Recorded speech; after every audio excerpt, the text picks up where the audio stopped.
Hi, and welcome to the podcast, Help Me Rhonda. I'm your host, Dr. Rhonda Karg, and each week I present information to you about mental health related topics, including ways that you can improve your own mental health. So today I'm really fired up. I went to a women's brunch called the Unstoppable French Broads, and there were about 66 women there today, and it was great to meet so many women from different walks of life that are out there hustling and owning businesses and doing great in their careers and juggling family and all that. So it was really an inspirational lunch, and I always get really energized by spending time with people because I'm an extrovert, and so spending time with other people just really juices me up. And I actually only got, I think, maybe like 2 or 3 hours of sleep last night. I was up late working on podcasts and then couldn't fall asleep and woke up, slept through my alarm, woke up this morning, rushed around really quickly to get ready. Was a few minutes late for the brunch, but I made it. And it was just really great. So, one topic that came up in conversation during the brunch today is just about self-care. And I think that self-care is particularly challenging for women because I think that our society gives us the messages that it's selfish for us to put our needs first. And in order to go to a women's brunch, you have to put yourself first, and you kind of have to put other things to the side. We're always making decisions about how we are going to spend our time. And so to go to something like a brunch, meeting a bunch of people that you don't know, especially for people that have social anxiety, like I talked about in yesterday's podcast, social anxiety is just really debilitating for people. And it was interesting because I met a few people today that were talking about their own social anxiety about going to the brunch. And what I was saying was that social anxiety is on a continuum, right? And if you think about a normal curve, that looks like this, a bell curve, and you think about the continuum, the distribution is such that just about everyone has some social anxiety, right?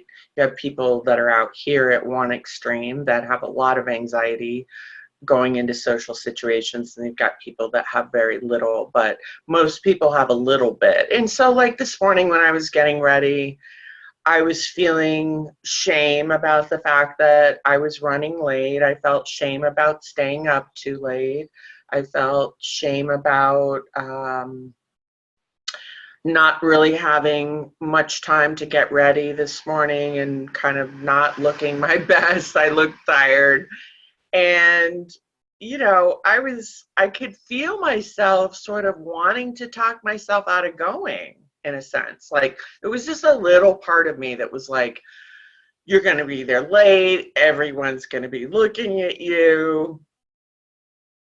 They're going to be judging you for being late. You need to get your act together. I mean, I was really dragging myself this morning. And I just immediately notice myself doing it, notice myself, bullying myself about the fact that I overslept this morning, which is completely understandable, and choosing not to do that anymore. And that's the gift of practicing a skill over and over and over, is that after about 6 months, it becomes automatic. That neural pathway is there, and it becomes an automatic response. So now when I start having these very judgmental thoughts, or that little part of me that's afraid of rejection or is afraid of being harshly or critically evaluated, that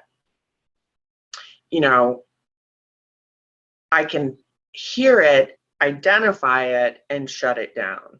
And I used my body double and just said to myself, yeah, no, not today. I'm going to pump myself up. I'm going to put one foot in front of the other. I'm going to get out of this house in a half hour, take care of the dogs, go to the brunch in a half hour, and I made it. And it was wonderful. And I'm really glad that I had the courage to show up and that I didn't allow running behind to interfere with my plans for today. So another thing that I wanted to talk about today is that self-care is so important, and as women, we need to give ourselves permission to put ourselves first, because we can't show up and do a good job at work. We can't show up and do a good job in relationships or with our kids, our families, our pets, if we're not really taking care of ourselves. Sometimes that means going to brunch. Sometimes that means taking a nap. Sometimes that means cleaning your house, believe it or not. That can be self-care. Okay, so try to think outside of the box when it comes to self-care.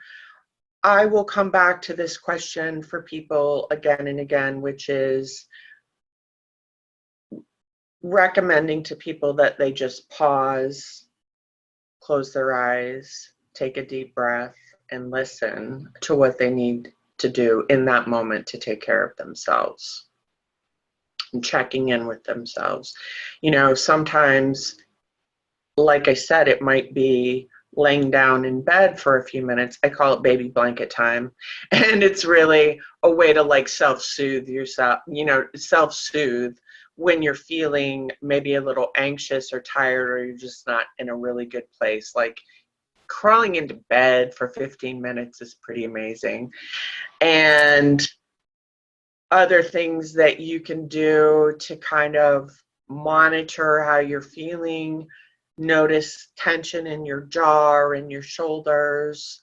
A lot of times, if you're holding tension in those places, that means that you might be anxious in that moment. So checking in with yourself throughout the day. And I would say that a good rule of thumb is that if your level of activation or being adrenalized goes higher on a scale of 1 to 10, with 1 being very little anxiety, 10 being red zone, panic attack, really stressed out, I would say try to keep your level of activation and arousal around like 5 or 6. If it gets higher than that, I would recommend that you use some of the skills that I've taught on this channel to self-soothe and help you get to a place where you're feeling more calm, more relaxed.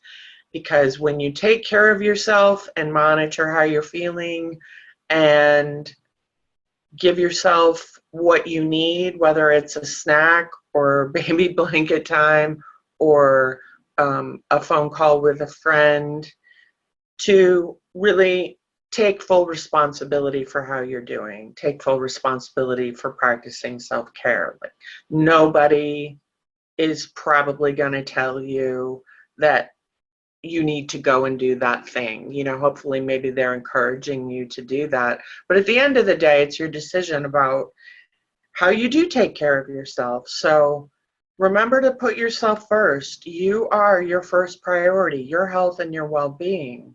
So if you haven't already, start really giving yourself permission to do this. Schedule self-care on your calendar so that you have that time. But we all need self-care. It's so important to our mental health.